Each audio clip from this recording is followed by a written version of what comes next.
Selamat mendengarkan podcast ini. Saudaraku sekalian, dari kecil, dari sejak kanak-kanak, kita telah dilatih atau terdidik untuk bisa berprestasi. Demikianlah pada umumnya, saudaraku. Paling tidak kita bisa menjadi manusia seperti orang lain, ya. Paling tidak memiliki kewajaran hidup, saudaraku. Karenanya kita ini bangun pagi menggulirkan hari hidup kita untuk mencapai apa yang kita pandang sebagai kebutuhan, dan itulah yang kita anggap sebagai prestasi. Bagi orang-orang tertentu, mereka juga yang memiliki kesempatan, mereka bisa menaruh cita-cita mereka setinggi-tingginya. Bagaimana menjadi seorang yang bergelar.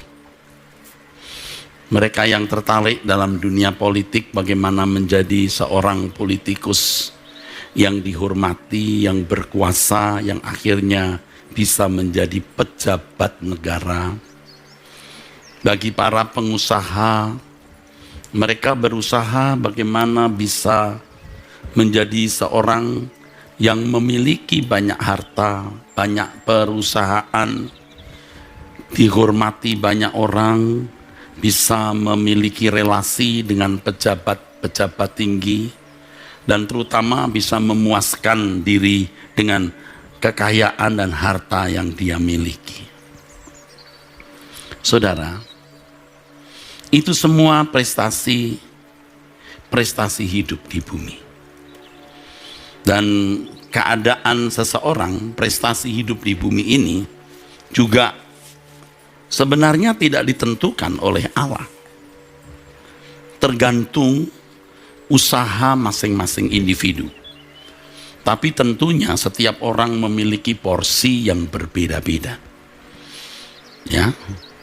Tetapi intinya di sini adalah bahwa prestasi dan keadaan setiap orang telah ditentukan oleh dirinya sendiri.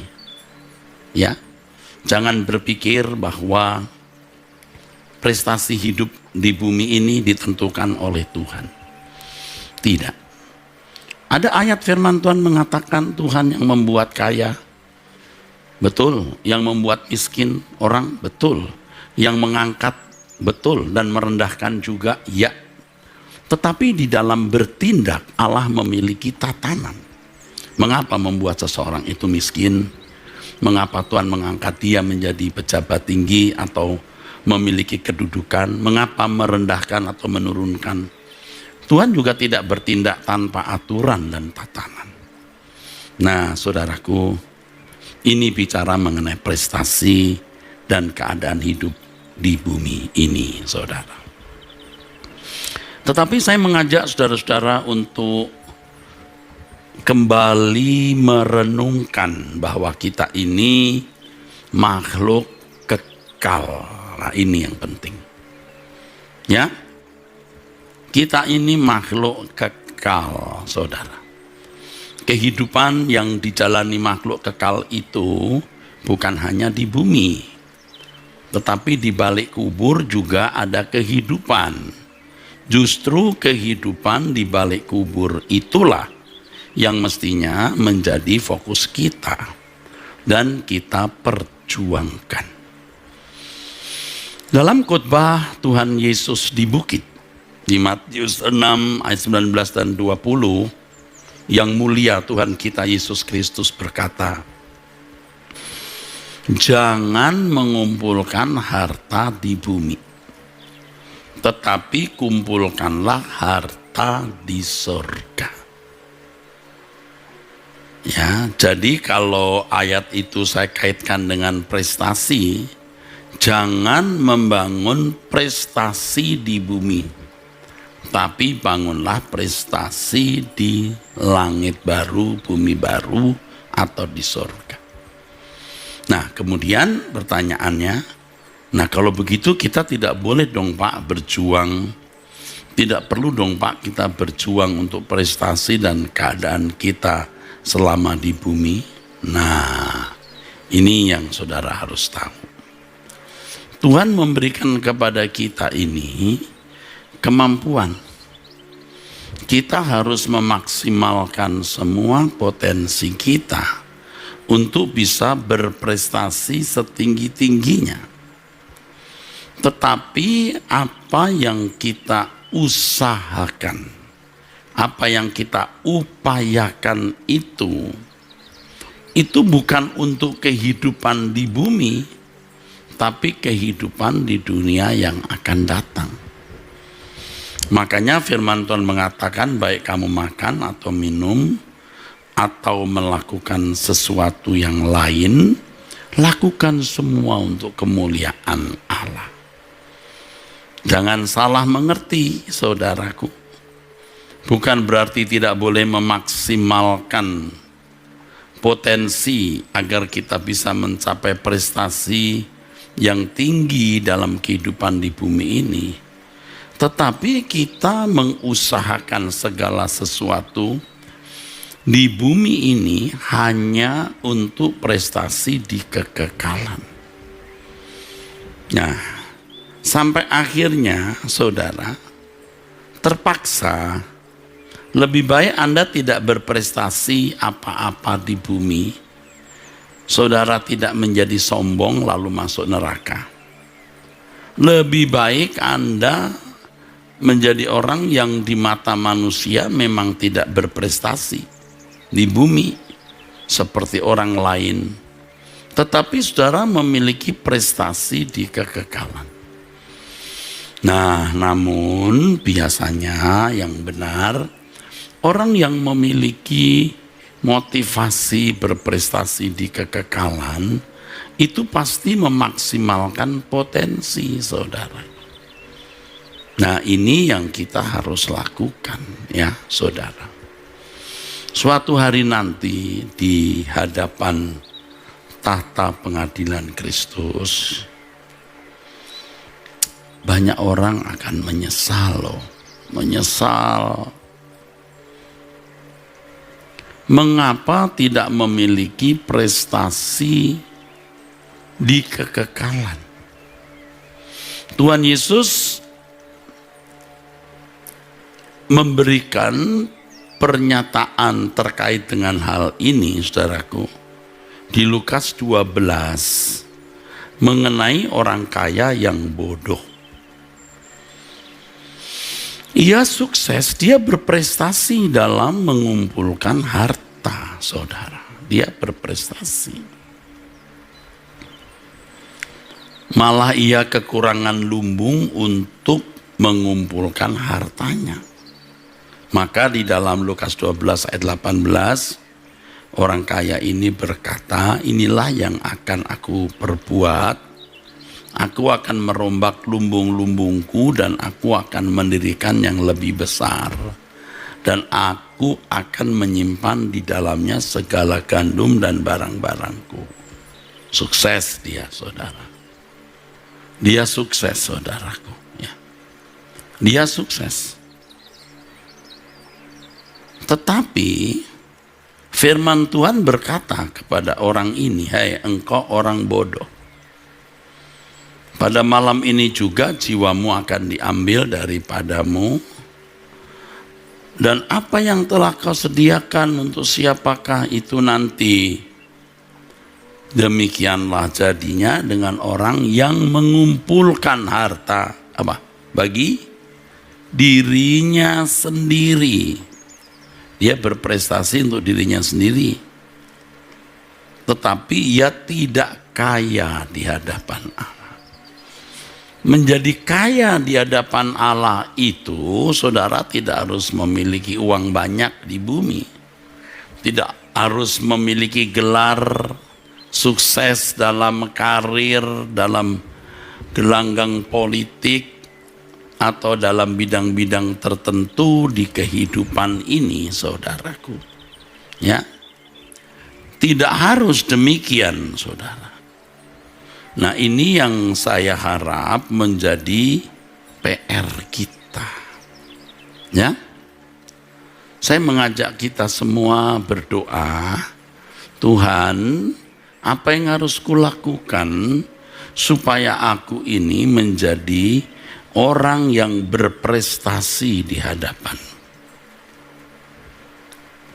Firman Tuhan mengatakan berulang-ulang di dalam Alkitab, ya, bahwa setiap orang akan diperhadapkan di pengadilan tahta Kristus, supaya setiap orang memperoleh apa yang patut diterimanya sesuai dengan yang dilakukannya dalam hidupnya ini, baik ataupun jahat. Itu tadi di 2 Korintus 5 ayat yang ke-9 dan 10, saudaraku, ya. Kalau di Roma pasal 14 ayat 12, firman Tuhan mengatakan, demikianlah setiap orang di antara kita akan memberi pertanggungan jawab tentang dirinya sendiri kepada Allah. Kalau kita berani mengambil keputusan untuk memperkarakan hal ini, kita menjadi orang yang benar-benar beruntung. Benar-benar beruntung. Kita akan menjadi orang yang tangguh dalam menghadapi segala keadaan. Benar loh, saudaraku. Saudara, jangan sampai saudara menyesal waktu saudara menutup mata. Ternyata hari-hari, minggu, bulan, tahun-tahun hidup yang saudara lalui sia-sia. Sia-sia. Aduh, saudaraku, Anda baru akan merasa sangat menyesal. Nah, saya sudah merenungkan itu, dan saya merenungkan terus, saudaraku. Kira-kira nanti di hadapan Allah itu prestasiku tinggi atau rendah? Siapa yang peduli hal ini, saudaraku? Hampir tidak ada. Dulu juga saya tidak terlalu peduli hal ini sebenarnya. Sebab prestasi yang saya kejar itu jadi pendeta, jumlah jemaat banyak, ya. Lalu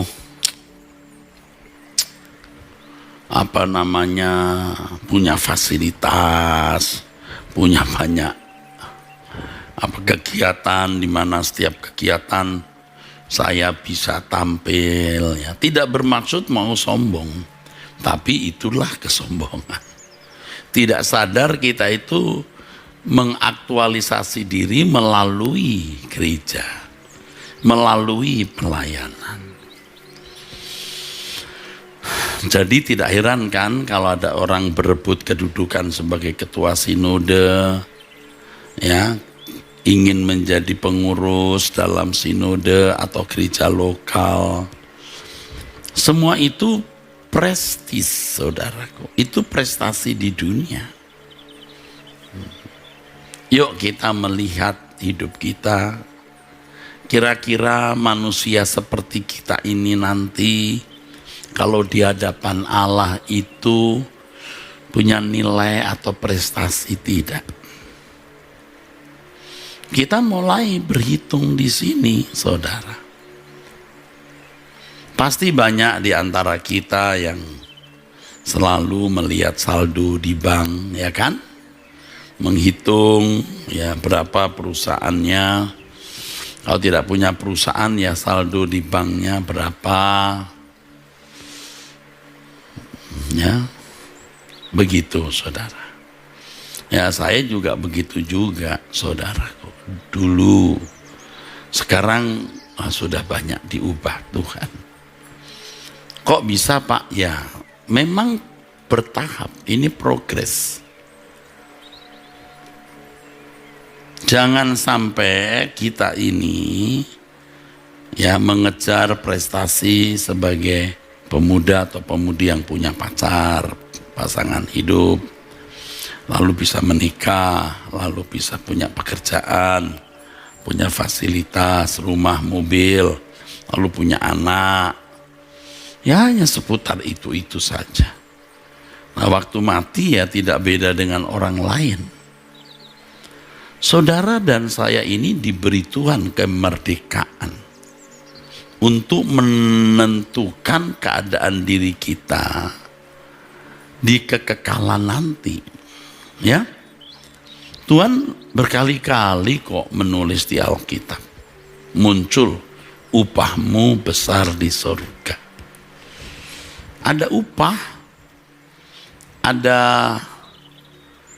grade, ada tingkatan, ya toh. Ada yang mendapat sekian kota, sekian kota, sekian kota, itu sesuai dengan pengabdiannya kepada Tuhan selama hidup di dunia, dan itu terkait dengan kondisi kedewasaan rohani atau kesempurnaan orang tersebut. Oleh sebab itu hidup ini harus kita jalani dengan sikap hati-hati. Allah sendiri tidak mengambil alih kebebasan manusia. Manusia itu menentukan keadaan kekalnya loh saudara. Kisah Adam dan Hawa, Kain dan Habil, semua itu menunjukkan bahwa manusia menentukan nasib kekalnya. Ya, makanya kalau orang berpikir bahwa Allah menentukan seseorang selamat dan yang lain tidak, bagaimana mau membicarakan soal grade, soal level? Upahmu besar, sekitar upah, ada reward yang berbeda-beda pada masing-masing individu. Jadi kalau Allah menentukan orang selamat dan yang lain tidak, itu sudah tidak bisa bicara soal grade lagi. Makanya orang-orang Kristen yang berpandangan begitu, tidak ada usaha yang proporsional berjuang untuk mencapai prestasi di dalam kerajaan surga. Nah kalau kita mau berjuang, orang-orang yang berpandangan bahwa Allah menentukan seseorang selamat dan yang lain tidak, kita dianggap berusaha mencapai keselamatan dengan kekuatan sendiri. Padahal maksud kita tidak begitu. Keselamatan itu dikerjakan oleh Tuhan Yesus di kayu salib. Tetapi setelah itu bagaimana respon individu, nah itu menentukan apakah berkat atau kutuk. Jadi nasib manusia ditentukan oleh manusia itu sendiri, saudara. Dari responnya terhadap anugerah yang Allah berikan. Respon ini bukan jasa, saudara. Ya, jangan sampai saudara salah mengerti. Respon ini bukan jasa. Respon ini, saudaraku, adalah sikap menghargai anugerah Tuhan. Sikap menyambut anugerah Tuhan. Nah, saya teruskan. Iblis sangat menginginkan kita tidak menggunakan kebebasan kita, tetapi dengan secara gradual, bertahap, itu menguasai manusia. Maka saudara melihat bagaimana dunia kita hari ini membuat orang memiliki cara berpikir yang membelenggu orang itu sehingga tidak mengusahakan prestasi di kekekalan. Nah, ini orang yang terbelenggu. Nah, doktrin itu memiliki peran. Ya, peran di sini. Makanya saudara harus percaya bahwa Allah tidak menentukan Adam itu jatuh dalam dosa. Itu menyangkut kekekalan, saudara. Ya, Kalau Tuhan Yesus berkata bertobatlah kamu, itu kan menyangkut kekekalan. Tidak bertobat ya binasa. Yang percaya beroleh hidup yang kekal, yang tidak percaya ya binasa. Ya, Yohanes 3 ayat 16. Semua ini, saudaraku, menunjukkan bahwa manusia menentukan keadaan kekalnya. Makanya jangan sampai suasana dunia ini mempengaruhi kita, sehingga kita terjebak dalam apa yang pernah saya sebut atau saya singgung sebagai pasivitas rohani. Pagi bangun bekerja, berkarya, berkarir, tetapi rohaninya tidak tumbuh. Itu di lingkungan orang-orang di luar gereja. Kalau di lingkungan orang gereja, wah, aktif di pelayanan, sibuk dalam kegiatan pelayanan, tetapi kerohaniannya pasif. Ini yang saya bicarakan terus akhir-akhir ini, saudara. Kalau orang-orang Kristen, ya saudara, yang hidup dalam segala kegiatan bisnisnya itu atau dalam dunia sekuler, mereka hanyut di situ. Dan mereka merasa ya, bahwa Tuhan memang tidak diperlukan. Tetapi ada juga pengusaha-pengusaha yang bertuhan. Makanya mereka memberi persepuluhan, mereka juga bisa membantu misi penginjilan, bisa membuka usaha rumah jompo, rumah yatim piatu, atau bahkan membuka gereja. Tetapi rohaninya pasif. Ukuran aktivitas rohani, bukan pasivitas ya. Ukuran pasif atau aktif maksud saya, itu apakah dia tiap hari bertumbuh menjadi manusia yang nanti suatu hari dianggap berprestasi, yaitu menjadi sempurna seperti Bapa dan serupa dengan Yesus. Jangan menggantikan prestasi abadi ini ya dengan kolekte, persembahan, perpuluhan, kegiatan, bantuan untuk misi penginjilan dan lain-lain. Nah, kalau teolog, nah ini juga nih saudara, mengerikan, menyedihkan. Mereka sibuk menalar Allah, padahal mereka orang-orang yang dianggap narasumber kebenaran. Jadi mereka hanya mengemukakan apa yang mereka pahami di dalam nalar tentang Allah, tetapi tidak bertumbuh di dalam kesucian hidup. Tidak semua teolog begitu ya. Tetapi dari pengalaman saya selama puluhan tahun di sekolah tinggi teologi, saya melihat itu. Orang semakin bergelar bukannya semakin rohani, bukannya makin serupa dengan Yesus, makin lupa diri.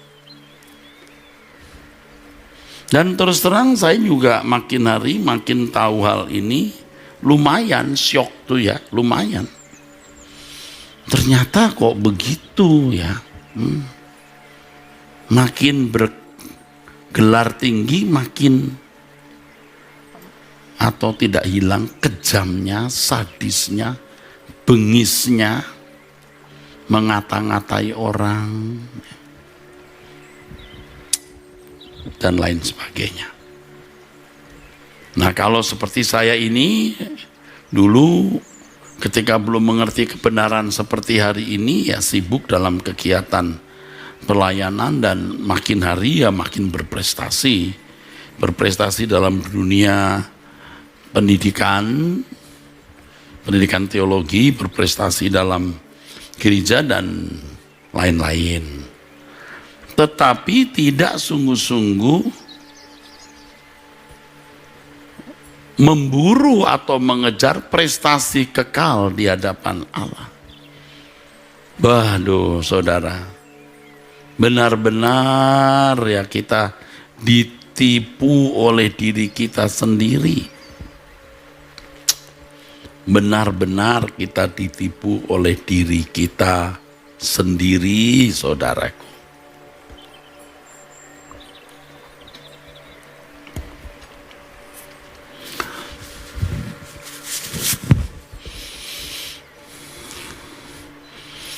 Saudara, yuk bersemangat untuk menjadi seorang yang berprestasi di hadapan Tuhan.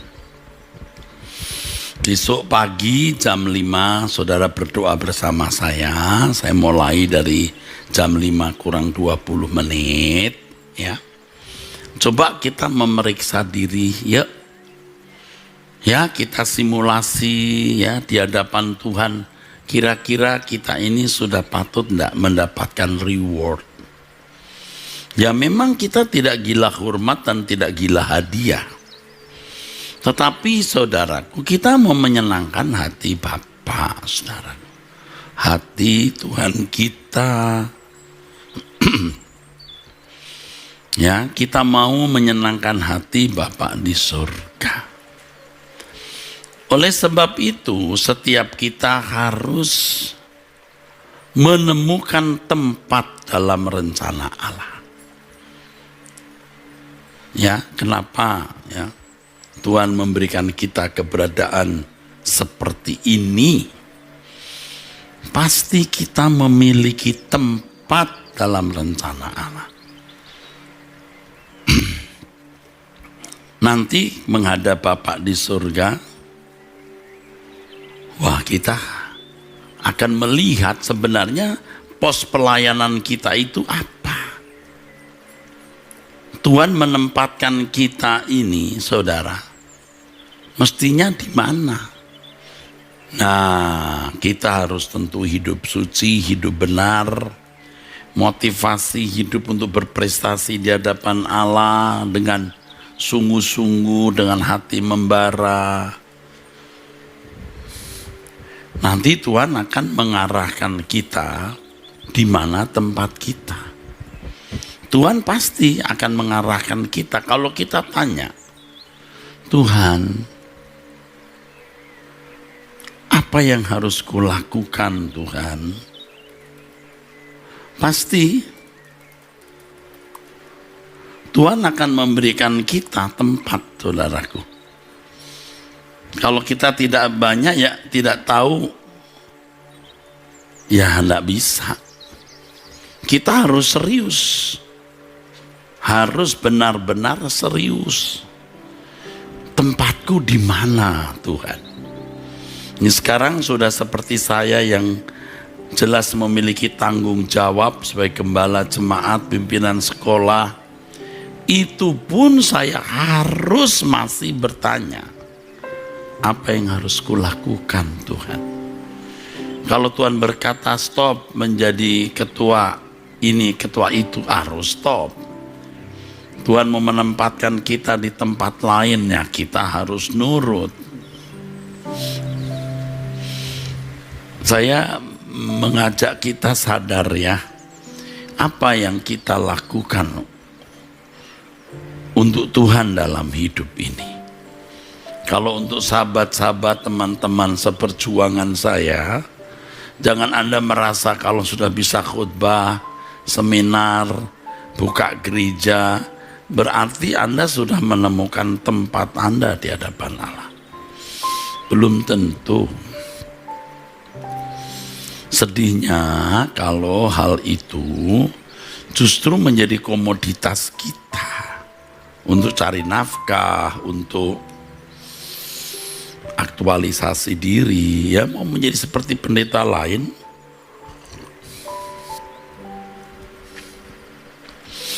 Biasanya ya saudara, kalau lulusan sekolah teologi itu begitu, mesti jadi pendeta, mesti jadi gembala.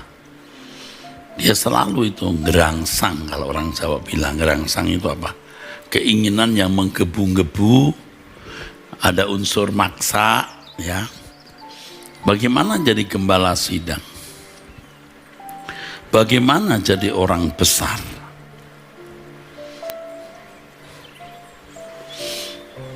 Dan tidak jarang orang-orang seperti ini harus makan korban, saudara. Ya, harus mengangkat diri dengan cara menjelekkan orang lain. Ya, jangan sampai begitu. Ya, kita tidak boleh begitu. Jangan sampai kita melakukan hal itu. Nah, sekarang saudara-saudara harus mulai menemukan tempat saudara di mana. Kalau Allah menciptakan manusia ini dengan keadaan fisik yang begitu rumit, ya, metabolisme tubuh yang begitu rumit, yang ajaib, ya, maka tentu manusia diciptakan bukan sekedar agar dapat makan, minum, kawin, mengawinkan, atau melakukan keinginannya sendiri. Tuhan menciptakan manusia dengan keadaan yang begitu luar biasa agar manusia bisa melakukan yang Allah inginkan. Manusia itu diciptakan dengan rencana, ya, segambar serupa dengan Allah. Memang kejatuhan manusia ke dalam dosa membuat manusia kehilangan kemuliaan Allah. Artinya manusia tidak lagi menjadi manusia yang agung seperti yang Allah rancang itu. Tetapi keselamatan dalam Yesus Kristus, wow, itu tidak main-main, saudara. Keselamatan dalam Yesus Kristus itu membawa orang percaya untuk menemukan kemuliaan Allah yang hilang. Dan di dalam proses menemukan kemuliaan Allah yang hilang itu, manusia menemukan tempatnya untuk mengabdi dan melayani Tuhan. Jadi kalau saudara seorang pedagang, temukan tempatmu sebagai pedagang. Praktisi hukum, pendidik, guru, ya, pedagang, tenaga medis, ya, sebagai pendeta juga, ibu rumah tangga, karyawan, aparat keamanan, politisi. Di situ saudara memiliki tempat untuk mengabdi kepada Tuhan. Jadi kalau selama ini saudara tidak memperdulikan hal ini, sekarang kita mau peduli.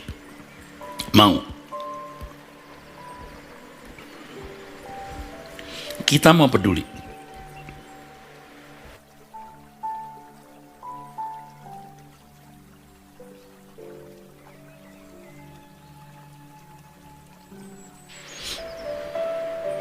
Kita mau peduli.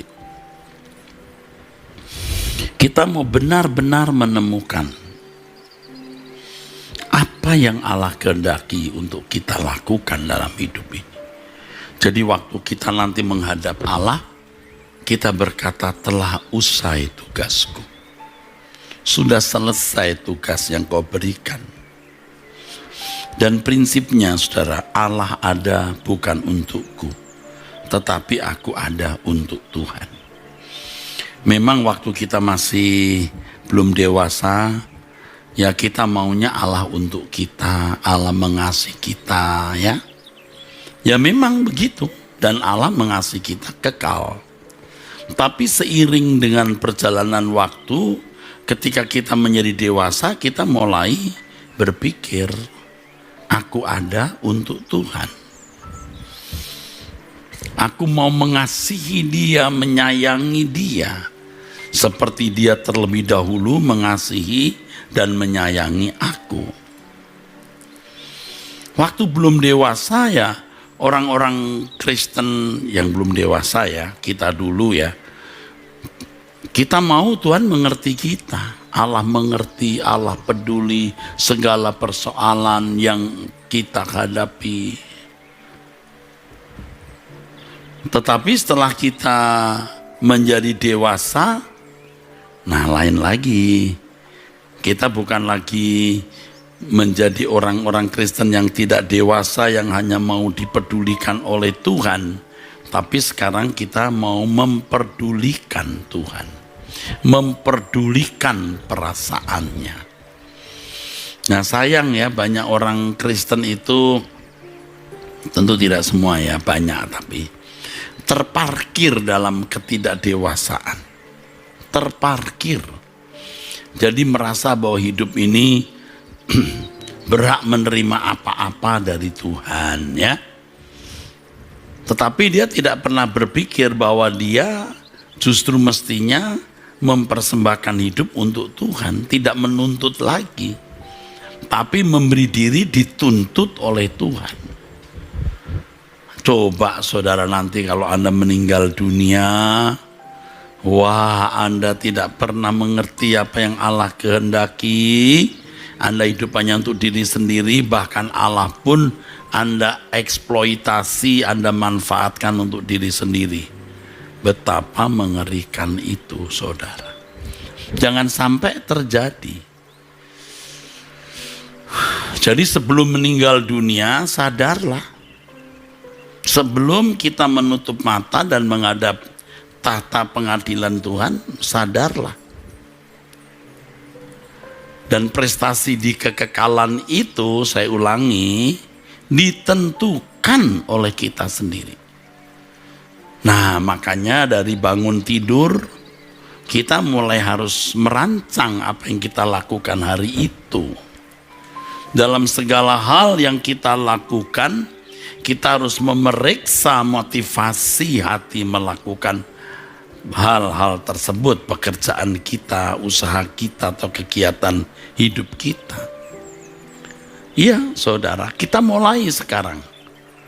Jadi baik makan atau minum atau melakukan sesuatu yang lain, kita lakukan untuk kemuliaan Allah. Persoalkan ini dengan serius ya saudara, persoalkan ini dengan sangat serius. Dan di menit-menit terakhir ini, sebelum kita usai ya mengikuti suara kebenaran, sebagai gembala jemaat saya menghimbau dengan sungguh-sungguh kita menjaga protokol kesehatan ya, sesuai dengan yang dianjurkan pemerintah. Jangan sembarangan ya saudaraku ya. Untuk itu kita benar-benar harus hati-hati supaya kita jangan menjadi pembawa virus kepada orang lain, khususnya orang-orang muda yang masih memiliki imunitas tinggi. Jangan pergi sembarangan, kamu bilang aman, saya nggak akan kena. Kamu nggak kena, tapi kamu bisa menjadi pembawa. Nanti kalau orang tuamu sampai kena, bahkan mungkin sampai meninggal, kamu akan menyesal. Sangat menyesal, dan saya sudah bertemu orang-orang seperti itu yang menyesal orang tuanya meninggal karena kecerobohannya. Jangan ya. Amin.